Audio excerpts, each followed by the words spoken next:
We're going to go to some strange places now. This is Krishnamurti, Jiddu Krishnamurti. If we can really understand the problem, the answer will come out of it, because the answer is not separate from the problem. What you kind of get is people, what you might call the New Age arena, I've had over the years, who say, you shouldn't speak about that, it's negative. Well, I don't think knowledge is negative, ignorance is negative, because when you're in ignorance of what the problem is, then you can't do anything about it. So I think knowing what's going on is quite important. But in this section, we are going to go into some strange places, to say the least. Just to reiterate the problem, we've got disconnected from the full magnitude of who we are, isolated in the five senses, thanks to the bamboozle that's been set up to hold us in perceptual servitude and created the madhouse. And now the question is, who's behind it, or what's behind it? And this is where we go into some strange places. This is a lovely quote. Every man takes the limits of his own field of vision for the limits of the world. That's the program. And it's a big mistake if we're going to understand what's going on in the world, especially when we come to this bit, which is, how do we get there to this Hunger Games society? Total human control. We hide the real controllers, which is what has been happening through known human history. Who is the spider? What is this force and source that's driving all this? Well, it ain't them. Here today, gone tomorrow, politicians, different parties, same party, it doesn't matter, it's not them. No one who ever does this job, even as the so-called President of the United States, the most powerful man in the world, yeah, okay, yep, I'll believe you. Nor is it even the corporations. And a lot of people say it's the corporations. It's not. The corporations are not the origin of this control and this centralization of power. They are a vehicle for it, not the spider. And it's no one who's sitting around a table apparently making the decisions in the public eye. Those you see are only gophers for those you don't see. You can go deeper into the rabbit hole, away from the people you see, into the advisors. It's not them either. You can go even deeper into the rabbit hole, and you can find the Rothschilds and people like that. We are the Rothschilds. You don't see us, but we control your life. Well, yes, but only on one level. They're not the origin either. So who is the spider? What is the driving force? Mark Twain said, truth is stranger than fiction because fiction is obliged to stick to perceived possibilities. Truth isn't. The truth doesn't change because you don't want to hear it.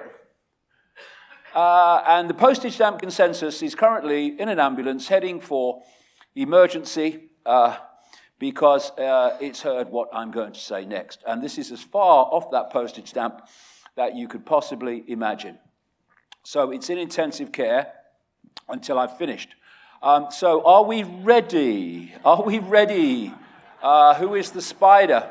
This takes us into this next level of the rabbit hole, which is a level of non-human intelligence, which is ultimately, well, I say ultimately, there might be levels beyond that. Ultimately, as we see it now, behind what's going on in the world. All these different areas of human society of control, secret societies, politics, banking, Satanism, pedophilia, military, media, religion, it all in the end ends up leading to one place, which is this spider, this force, which is not human. Okay, yes, I can understand that to an extent. I have a question. But hold on a minute. We live in an electromagnetic spectrum that's 0.005% of what exists in the universe, so mainstream science says, and we can only see a tiny fraction, visible light, of that electromagnetic spectrum of 0.005%. If you take the projected size of the universe according to mainstream science, then the Earth, by comparison, is 1/billionth of a pinhead. I feel it in me water. I think there's other life out there other than us. Honestly, I do. I'm convinced. This is, again, it's like, take a deep breath, look at it again. It's freaking obvious. It's like, you think the sun affects our temperature? Oh, yeah, okay.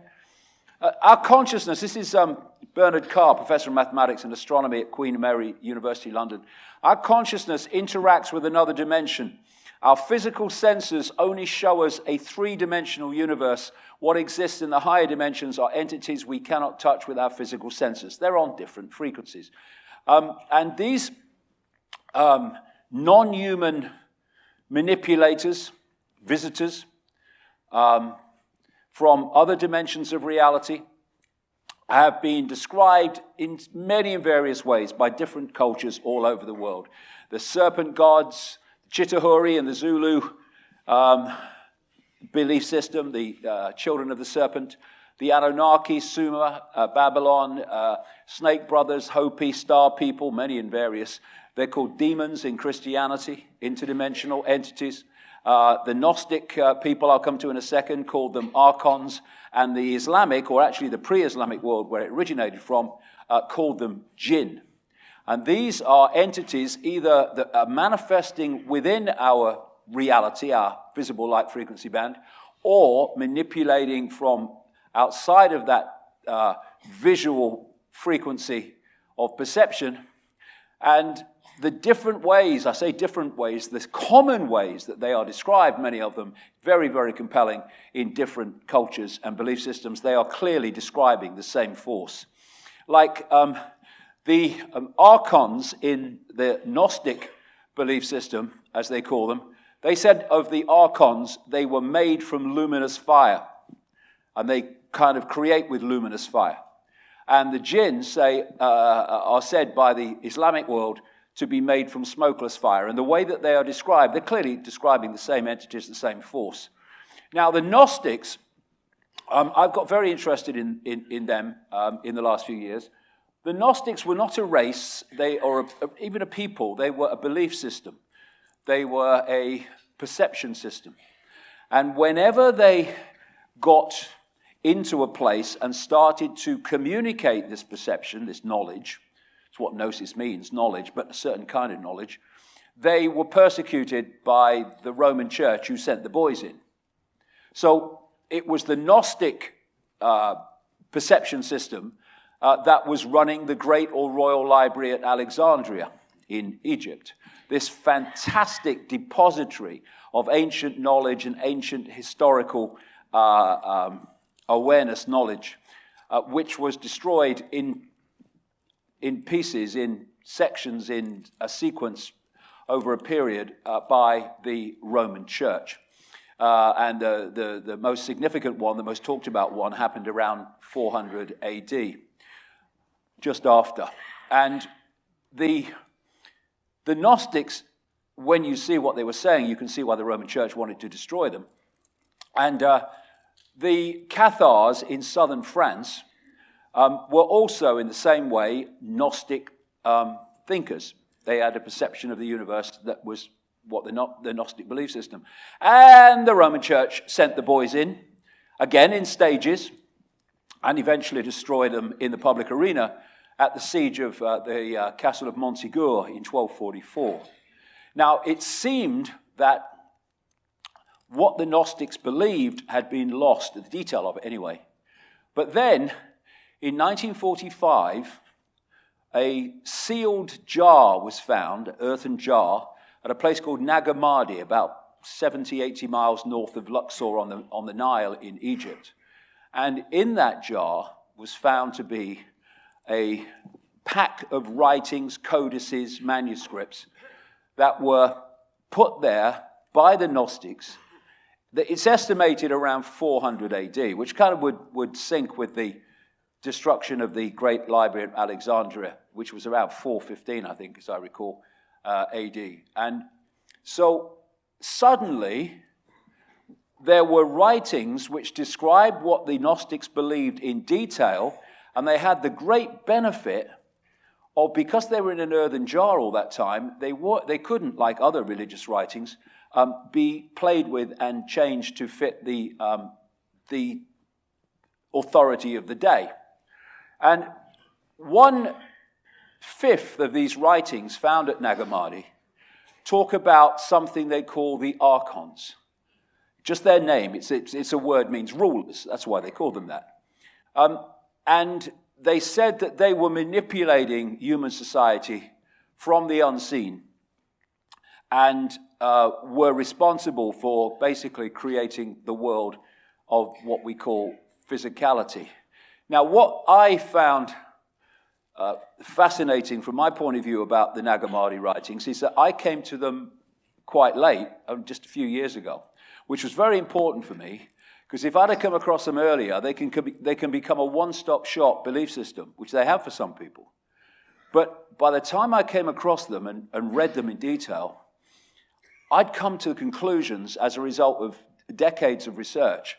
So when I'm reading them, I'm thinking, well, this is unbelievable to me, because this is what they're saying is what I've concluded. It was a confirmation, a very detailed confirmation of what I concluded was going on.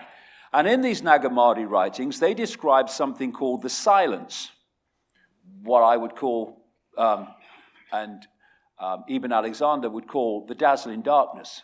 The silence, what I experienced, the place of all potential, all possibility, the field of possibility and probability waiting to manifest, the silence. And I experienced it as the silence, so I can understand where that word came from.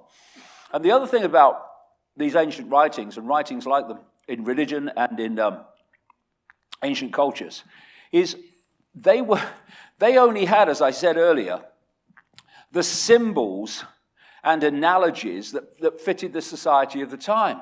They didn't have computers. They didn't have Wi-Fi fields.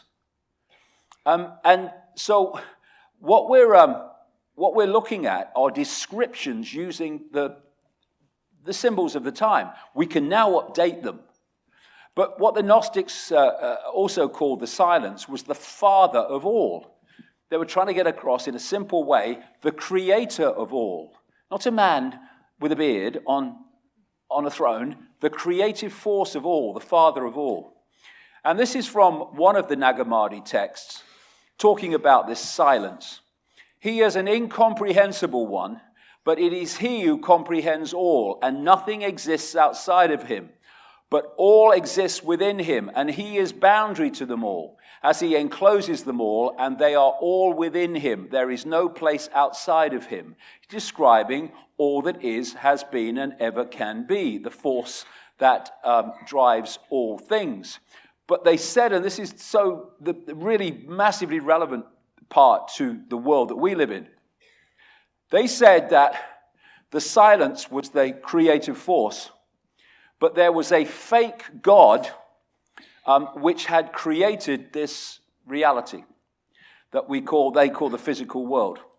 They said the physical world is a prison created by an evil fake God. Spirit, awareness, as I would call it, is entrapped in the body. Salvation, escape from this entrapment, comes from knowledge or gnosis of self and reality. And gnosis is knowledge, yes, but it's not knowledge, names, dates, places knowledge. It's knowledge of reality and how it works, that kind of knowledge. And they said the kingdom is invisible, which is true, because that which is beyond this reality is invisible to us. Everything else that exists. Now, this physical world prison that they describe in their language, I call the simulation. We update it into modern language. They said that this force was this evil fake God had created and was responsible for the world we live in at a physical level and for entrapping people in the physical world. And they had various names for this fake God. One of them was the Demiurge. Another one was Yaldabaoth. It's also called Samael. This is the origin of Satan, the devil. And they said in these writings that the Old Testament God, Yahweh, Jehovah, was the Old Testament name for this fake God, which also was called in the writings Lord Archon. Again, where we get this whole theme of the Lord from in the Old Testament. Now you can see the correlation between the Nag Hammadi writings and their belief system, which hadn't been touched while it was in that sealed jar, and what you see in the Bible. One of the Nag Hammadi writings says, talking about this fake god, I'll call it demiurge, opening his eyes, the chief archon saw a vast quantity of matter without limit, and he became arrogant, saying, "It is I who am God, and there is no other power apart from me." And then if you go to Isaiah in the Old Testament, "I am the Lord, and there is none else. There is no God beside me." The correlations are quite blatant between the two. So Nag Hammadi Gnostic writings described this demiurge, this prime force of manipulation, as the blind one, blind to the spiritual world, disconnected from the greater picture, but understanding certain levels of reality in a way that it could manipulate and control. Now, this fake god, this demiurge, they describe the archons as the formless ones. We're not talking about something in form. We're talking about a state of awareness, a very highly distorted state of awareness, an imbalanced, inverted state of awareness or inverted frequency from which it seeks to pull everything into that same distortion. Now, a perception can be a panorama, so you see this vast panorama, or you can be in a pitch black room. It's still a perception, but it's a completely different perception. And this distorted perceptual state that they call the demiurge or the archons is a state of awareness that is without harmony, without wisdom, without heart, without empathy, all the things that the people running this world don't have, and there's a reason for that we'll come to. Now, one of the things we need to get away from is the fact that life, consciousness, awareness has to have 2 arms, 2 legs, a torso, and a head. That's just one form of vehicle for awareness. You can have pure awareness, you can have expanded awareness, you can have heart-centered awareness, or you can have what we call evil awareness, which is a vast distortion of harmony. So some scientists now are looking at this whole idea of what pertains to be life in a different way. This is a mainstream headline: "Is alien life everywhere? Radical theory claims it may have become part of the fabric of the universe." He was talking about maybe our laws of physics are actually this kind of alien consciousness. So we're starting to get away from this idea of, the human form is the only way that intelligent life can operate. It can't. And I watched the whole series of this called Through the Wormhole, fronted up by Morgan Freeman, on the Science Channel, where they were looking at, it was mainstream scientists, but to be fair, they were looking and asking questions about the big picture, the big questions. And they were looking with more sympathy on the fact that maybe the postage stamp doesn't know it all. And they asked the question in one edition, one program: are digital aliens hiding within technological systems? Because the digital level is also a state of awareness. And it's a state of awareness that can manifest and can make things happen and can take control if it's in the right arena. And this is a guy called Christoph Adami from Michigan State University. He said in that program, we can define life in terms of informational processes. So life and awareness and what we call forms of consciousness take many and various expressions, infinite expressions. And thus, we're not talking ultimately about somebody in a form, although they do take form. We're talking about a distorted awareness that's behind all this. So the archons in their base form are a chaotic, imbalanced, inverted state of awareness, thus frequency. And the Gnostic writings talk about how the fake god, the demiurge, made copies of itself. So the archon demiurge became the Lord Archon of the archons, which were basically like, the way I see it anyway, it's like Agent Smith in the Matrix.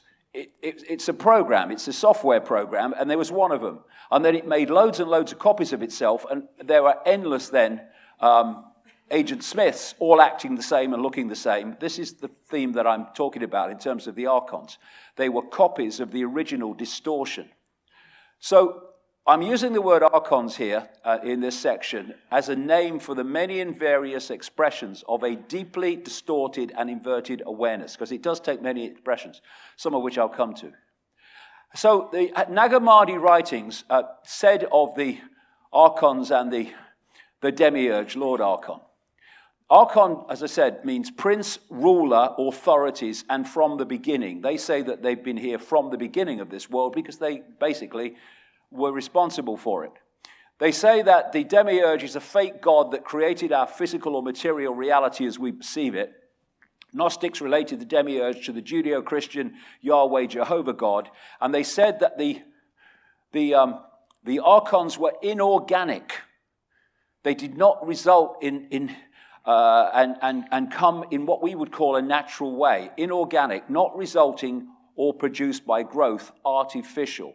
When in our language, they're saying that this is a form of artificial intelligence. By the end of this section, that will become very, very relevant. They describe the archons as the guardians and the gatekeepers. The guardians are the gatekeepers of humanity going into a state of expanded awareness, holding them in that lower state of awareness, because then they could control them. In expanded states of awareness, they cannot control, and thus they want to stop us from going there. The writings say that the archons sought to overpower humanity in its psychological and perceptual functions. That's exactly what I've been talking about all day, how the manipulation of perception is how the control system works. They said the archon agenda for humanity is creating fear and slavery. Well, that's again what I've been talking about all day. That's what's happened since this hijack took place. And if you look in the Bible, you'll see kind of indications of what I'm talking about here.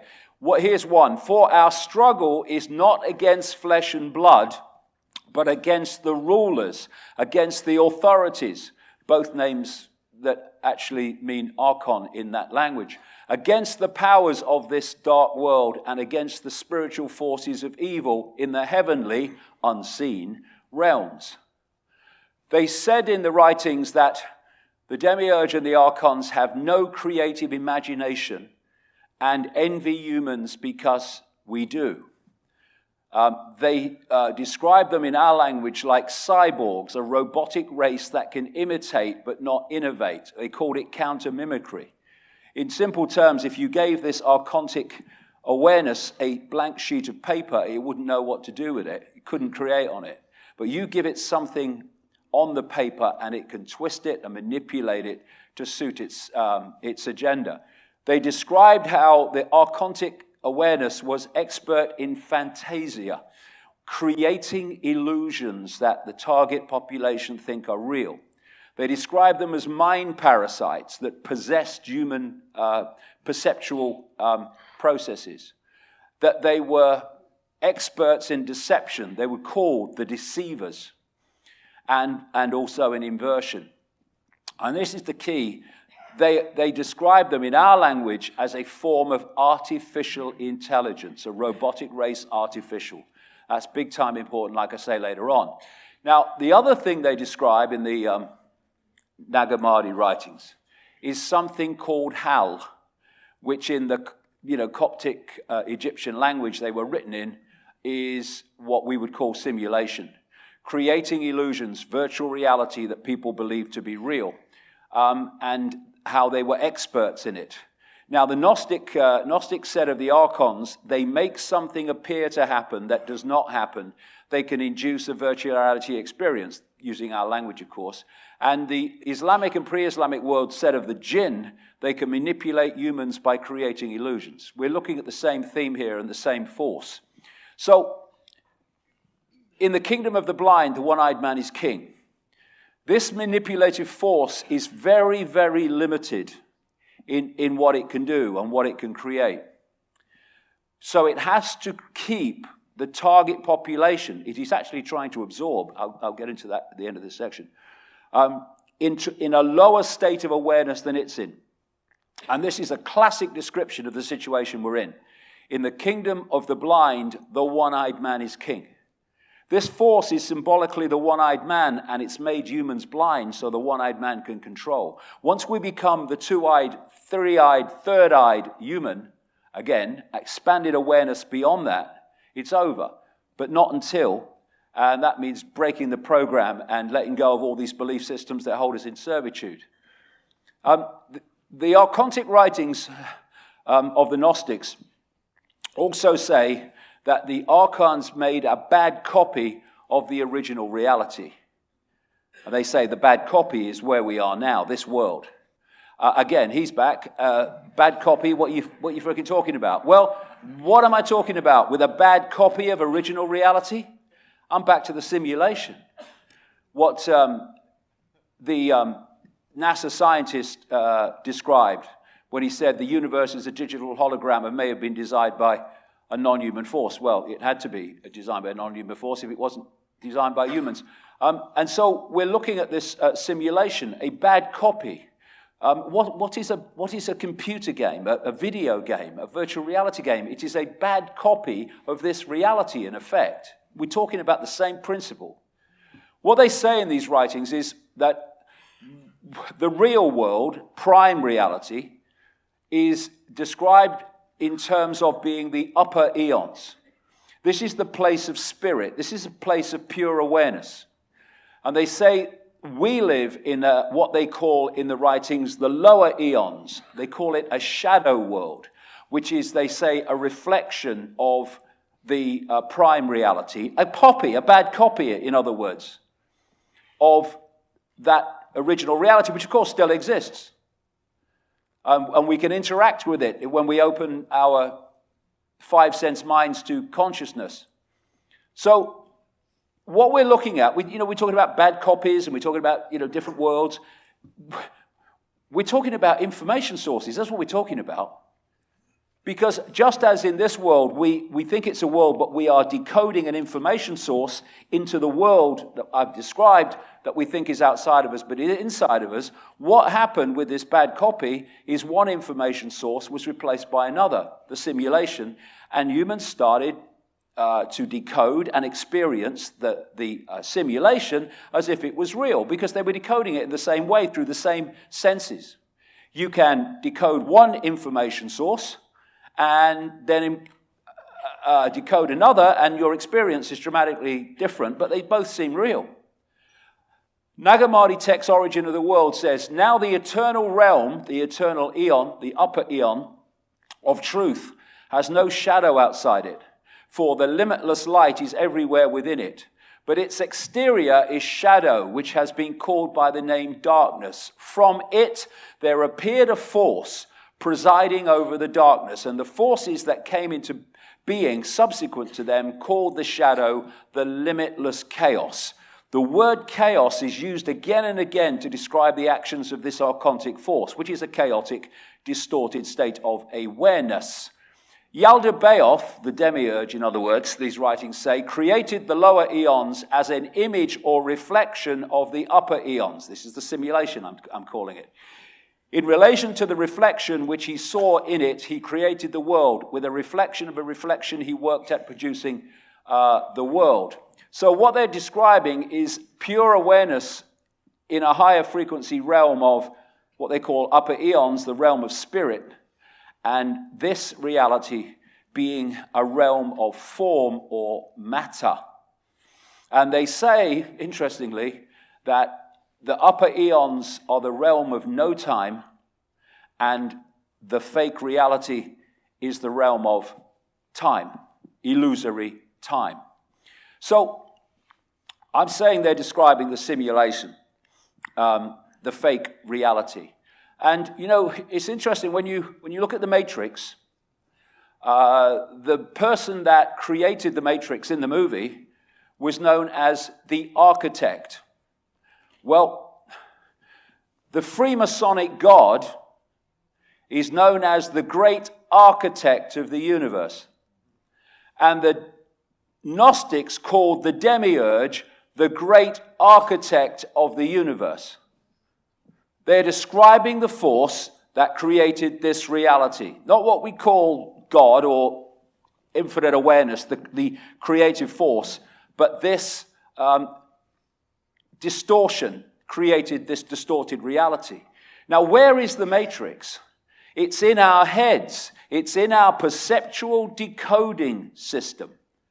And therefore, if we are locked in only to the frequency of the matrix has completely got control of our perception of reality.